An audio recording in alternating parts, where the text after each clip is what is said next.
Ms. Driscoll.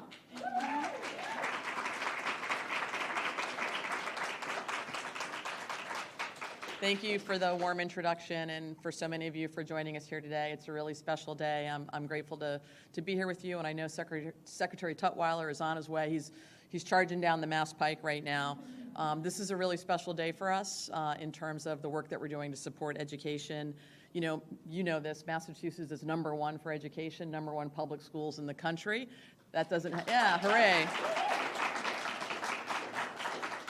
And we're on a mission to be #1 in early literacy as well, and that happens because of partnerships like this, the opportunity for the state to support what's happening at the local level, supporting school districts in a meaningful way, and that's what today is really all about. And I can't think of a better place to invest state resources than in early literacy. We know what early literacy investments can do to change the trajectory of a child's life. We know how important it is to learn to read. And these programs are designed to help ensure we're thinking about how we can best support local officials in that work. Local officials, educators, principals, superintendents. As someone who comes from local government, I know the value of investing these dollars. It's really hard to find the resources to put in place a new curriculum program, and these efforts are really designed to be of major assistance. Last year, we started Literacy Launch, and the whole goal was just like, let's be a state that has the tools where everyone can learn to read and learn to read in a critical way by that third grade level. We think this is a critical program for ensuring that every student in Massachusetts has that opportunity to reach their full potential. So programs like this one, along with our high dosage tutoring, are really designed to do that. And so I'm thrilled to be here in East Hampton to announce that the state's second round of Partnership for Reading Success, we call them PRISM grants, totaling $9.3 million, will be awarded to 29 school districts and 1 educational collaborative for a great second round of educational support for early literacy efforts. And we wouldn't come to East Hampton unless we had some resources for the local district, and so we're pleased that East Hampton will be receiving a $274,000 grant to help them with support for this program. And yay! And I'll just say, this is only one part of a true multi-year effort to make sure Massachusetts schools, educators, school districts have high-quality, evidence-based reading instruction tools. That, we know, is a difference maker. And we think about ways that we're trying to support early literacy. We're not just throwing things up against the wall and seeing what stick. We are investing in things that we know work, research-based programs. So Literacy Launch is one of those. We're also advancing high-dosage tutoring. Again, research-proven strategies. We know what happens when students, particularly our youngest learners, have access to high-dosage tutoring. We are advancing this commitment with the goal of improving literacy for all, and I can't think of a better investment for state government to make in our littlest learners and supporting our school districts and local communities. We think this will lead to not only stronger readers who will become stronger leaders, but also the type of critical thinking that we all benefit from when you start school with successful opportunities that these programs will help generate. And by investing in this next generation today, we know we're going to be supporting communities' leaders for the future. I think it's the most important work we do in local government, educating the next generation of individuals who will be serving in our seats. So we're looking forward to these programs rolling out. And the beauty of this, I think, from the perspective of both DESE and the Commonwealth, is there's a great opportunity to learn from each other. There's a cohort of districts that'll be working together, whether it's on the professional development, the strategies, the scheduling. How do you make all those things work so you have that ecosystem running on all cylinders? So we want to inspire a love of reading and learning, and it starts here in Massachusetts with early literacy. I'm really thrilled to be able to invite up our local superintendent. I mean, your first year here and you're already garnering grants, so take it away. Thank you so much. Our Mayor, Salem Derby, would have loved to have been here, but had a prior commitment, but wanted to let everybody know how grateful and appreciative he is that we received this grant. My name is Michelle Balch. I'm the superintendent of East Hampton Public Schools. And I just wanted to share a little bit about this grant, this PRISM grant, and what it means for East Hampton. This grant isn't just about us purchasing materials, it's about giving our teachers support, resources, coaching, and what they need in order to make literacy come alive for our students. Our goal is that every child sees themselves in the curriculum, in the materials, in a very meaningful and authentic way. We're committed to teaching in ways that are evidence-based, culturally responsive, and grounded in equity. Most importantly, this grant gives us a chance to provide curriculum that inspires and empowers our students, helping them imagine the new possibilities for their future. PRISM 2 isn't just about reading, it's about opening doors. With this funding, our students are exposed to cutting-edge curriculum and texts to enhance their lives. We are so excited to launch into our future, and I'm going to turn it over to Julianne Levin, our Curriculum and Grants Director. Thank you so much.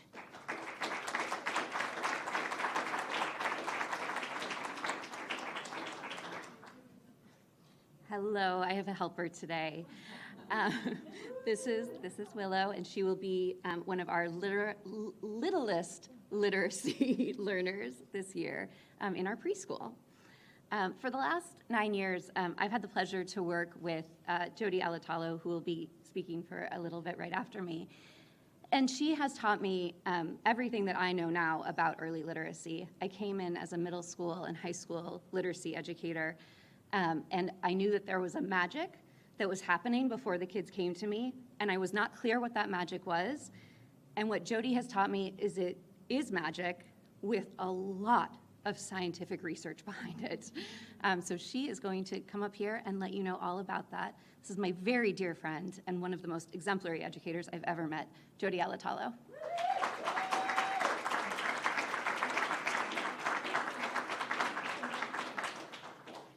Oh my goodness. I hope I don't cry. That was really sweet, Julian. So I am Jody Alatalo. I am the Elementary Literacy Coordinator. I am a 21-year veteran teacher. I have been in this district for nearly 20 years, and some of the adults in this room were my students, believe it or not. Let me begin by saying good afternoon to the Lieutenant Governor for being here, to the members of our school committee, to Superintendent Balch, to our district leaders, our community-based literacy partners at the East Hampton Library. Thank you so much for having us in your space, and our beloved families from the Mountain View School community. So I thank you for being here today. It is truly an honor to be in celebration of early literacy for all children in East Hampton. First and foremost, I would like to extend many, many thank yous to the individuals who have been and continue to be part of our literacy work at Mountain View School. Our head of school, Dr. Jill Pasquini-Torchia, our elementary administrators, Judy Averill, Andrea McCollum, and Heather Dean. I want to thank you all for listening and learning during our instructional leadership meetings and allowing me to take up most of our meeting time with lots and lots of information about literacy practices. And to our incredible team of pilot teachers at Mountain View School. These are the teachers who implemented our curriculums this past year in service of selecting a high-quality program for our students. And those teachers are Jessica Seco, who's in our kindergarten. She's on maternity leave. She just had a daughter. Emily Brida in our grade 1 team, Beth Hodgman and Amy Gogger in our grade 2 team, Trish Wilson and Jessie Clark in our grade 3 team, Rachel Breton in our grade 4 team, Ryan Copeland and Mary Frankie in our grade 5 team. You truly are literacy leaders.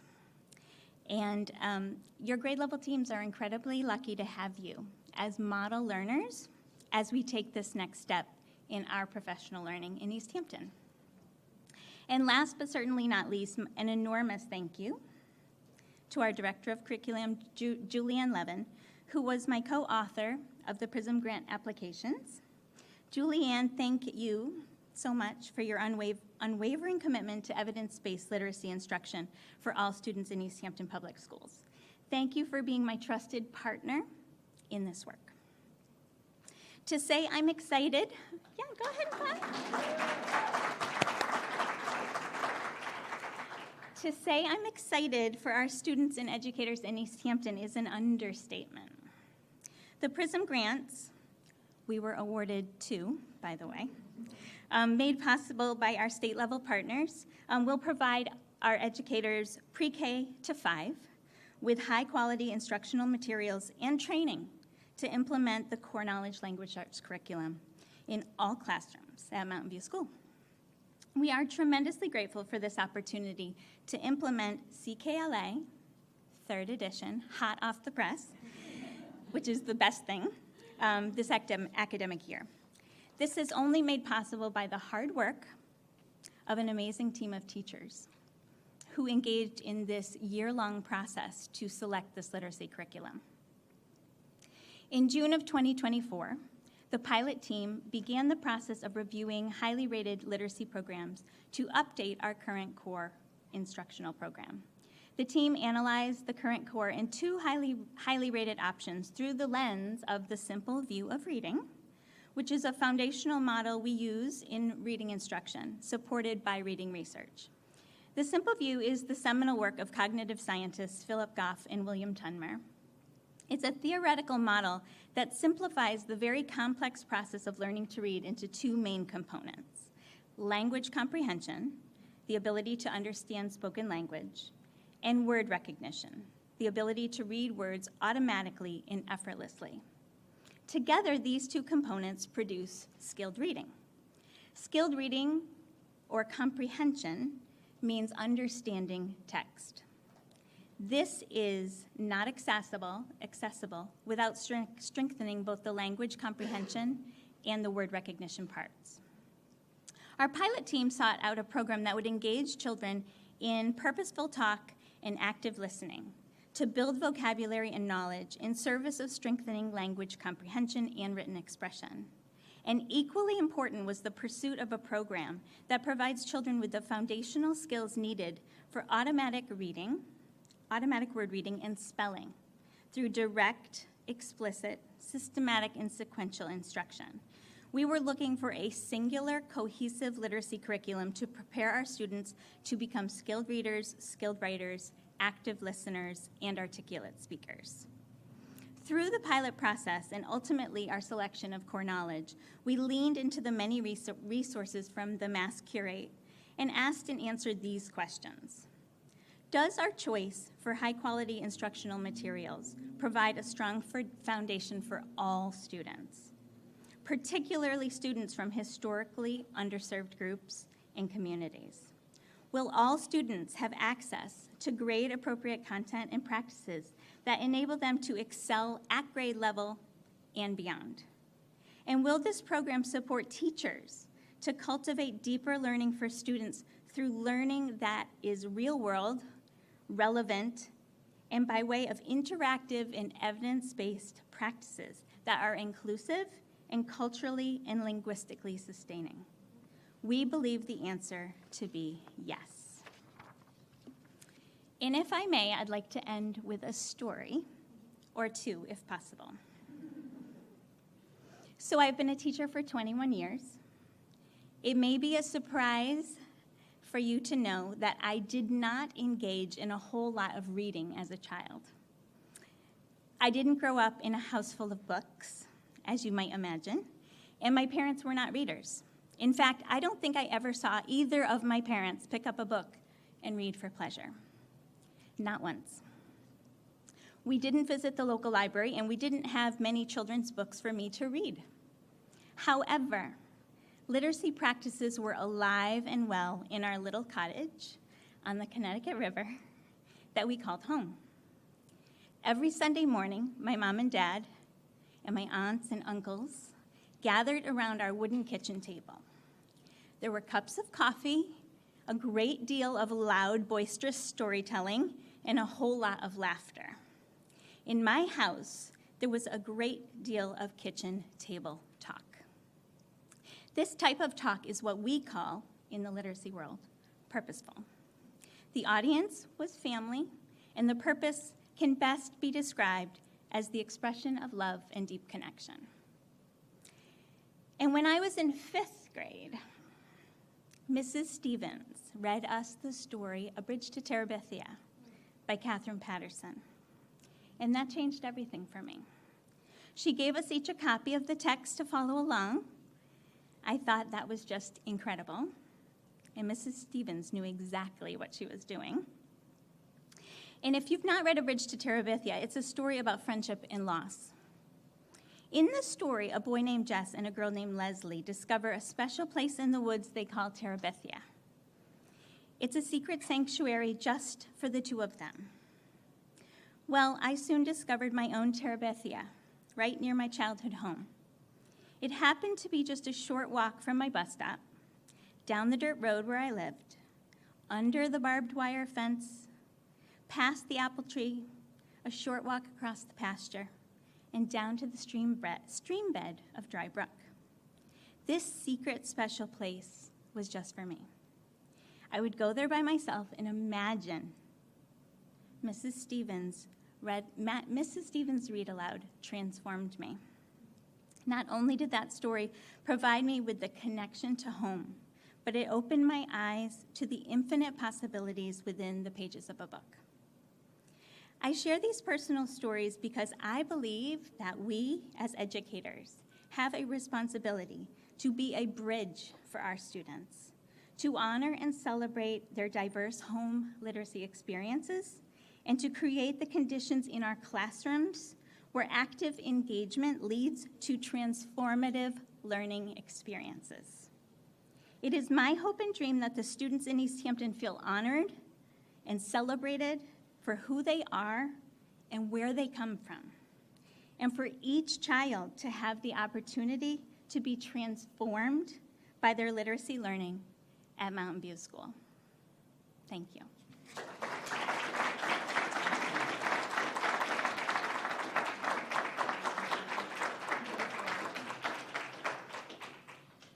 All right, we have a couple teachers here who, did they disappear? No. Oh, there you are. Okay. We have a couple teachers here who are part of our pilot program. We're just going to ask one or maybe more than one to share a few words.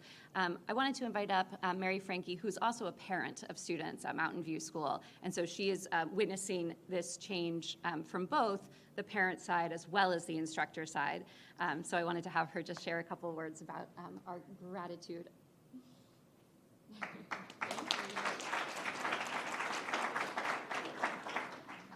Hi, everyone. Thanks for being here. Not only am I super nervous, but I'm very excited for this opportunity. Like Jody and Julianne said, I was part of the pilot team, which I don't actually know how many people were on that pilot team.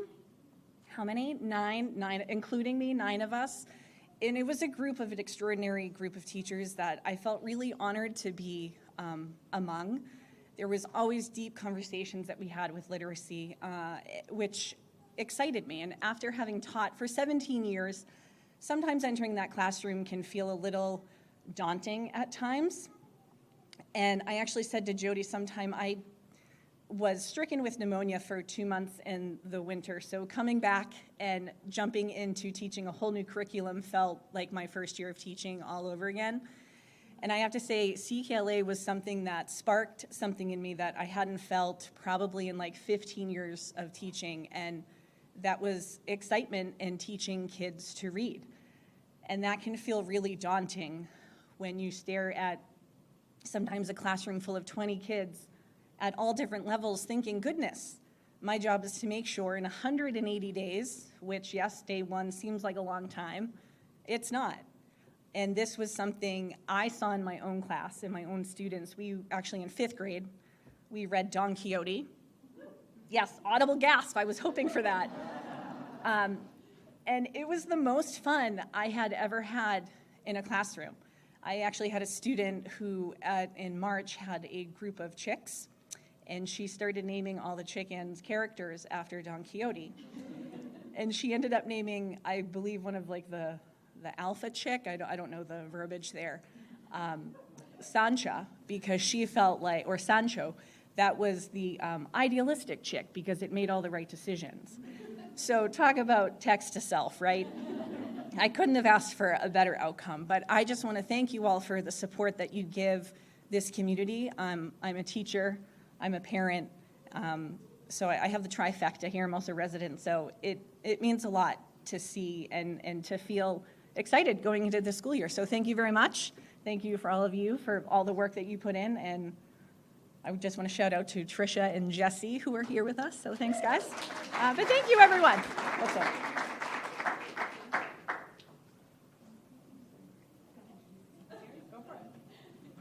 On behalf of the Department of Elementary and Secondary Education, we are so thrilled that you all are a recipient of our grant, and we are excited to see the great work that comes from the generation of talent that you are investing in. We know that leaders are readers, and we're so grateful our Lieutenant Governor has already led the way with this investment from the state. Our champion of education from the state of Massachusetts is Secretary Tutwiler, and he is he's a coach, he's a champion, a former athlete, so he is going to bring sports energy to us today. Let's give him a round of applause.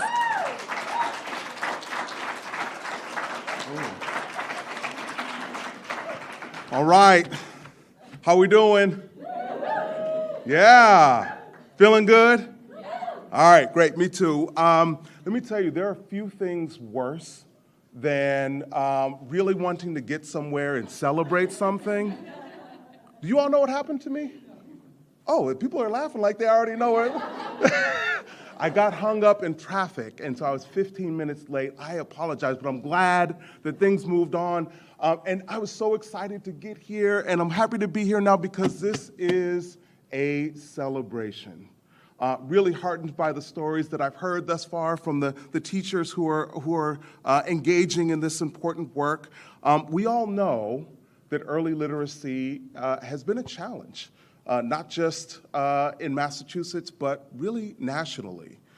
But what I really love about the Commonwealth, what I really love about us, is that we confront challenges head on. We don't hide from them in Massachusetts, and that's what we're here to celebrate today. We have the research backing, the settled science around knowing what works in early literacy, and we have the partnerships to move this forward in a really progressive way, and I am excited about that. The Healey-Driscoll administration proposed literacy launch to permanently transform early literacy instruction in Massachusetts, reading from age 3 to grade 3. This is about giving schools and educators the tools and resources that we know work, including professional development and coaching, high-quality evidence-based materials, and systems of support. The research has been clear, and it's been clear for a long time, my friends. The most critical years for reading instruction are from age 3 through grade 3. We know that's when, and we've already heard this afternoon, that's when students really get anchored in the skill of reading, vocabulary development, reading comprehension. We also know that during that period of time, if a student is not meeting the appropriate benchmarks and interventions aren't provided for that individual student, it is much harder to get them back on track after grade 4. That's why we are laser focused on these early years, and we're trying to get this right because we have to. It is that important.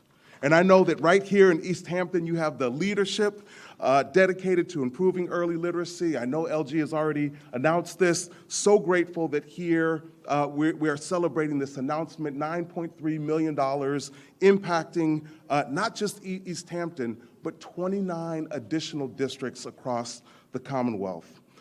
This is a significant down payment on our students and their future, as well as the future competitiveness of our state.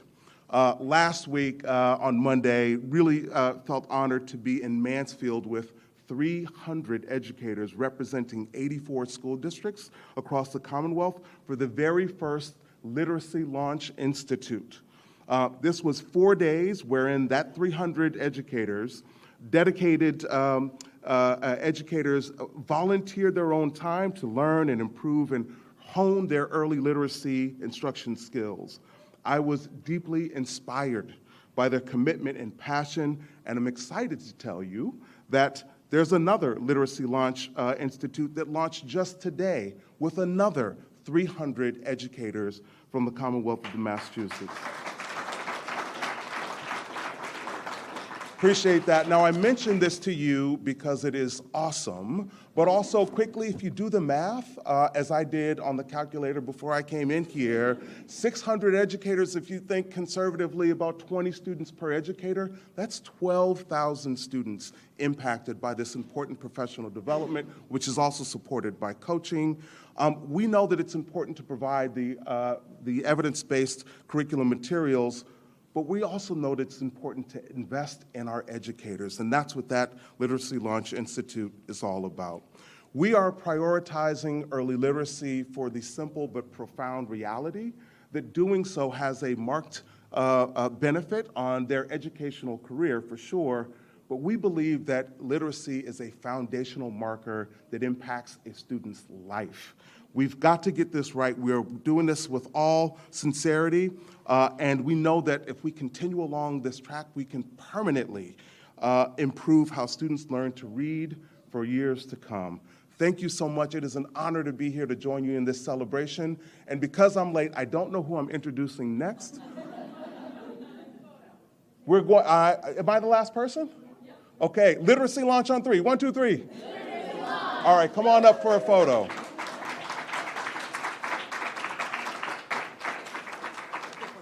I think we're going to open it up if there's any Q&A from media who's here on topic on this. If not, we're going to take a photo. Sure. Yeah, so just with this focus on early literacy, I kind of wanted to approach it from the angle of what is the drive for the state to do this when Massachusetts is generally at the top of the charts nationally for literacy? What is the impetus to double down on this when it's something that the state already is doing relatively well compared to? Yeah, we celebrate every day the fact that Massachusetts has the best public schools in the country, and I credit the educators for that reality. But we also know that data tells us, our internal data, the MCAS tells us, a really troubling story around how students are accessing and improving as it relates to literacy. Right now, less than half of Massachusetts third graders are reading proficiently. That's a problem for us. And so Governor Healey, Lieutenant Governor Driscoll, dropped an anchor on this important issue and said, that's got to change. That is not acceptable to us. Governor Healey's been really clear. We want all students reading proficiently by third grade, and that's what this effort is all about. I'll just add one additional point of information. When you know better, you do better. And we now know that evidence-based literacy curriculum helps more of our youngest learners reach literacy goals that are important to the Commonwealth and for themselves in terms of outcomes. So today we're announcing that 29 communities, I should also point out, given that we're in East Hampton and I started my day in Greenfield, of the communities being awarded these really important grants, 5 of them are in Western Mass, both East, where we are right now, East Hampton, Greenfield. I was in Pittsfield last week. They're in that mix as well. But if you look at the 29 communities, it's urban centers, it's rural communities, it's subdivisions. The idea is we want everybody on this trajectory of using science-based, evidence-based reading curriculum in our schools to help get where we need to be. And that's every third grader reading on track as soon as we possibly can get there. Any other questions? All right, let's take a photo, everyone. Thank you.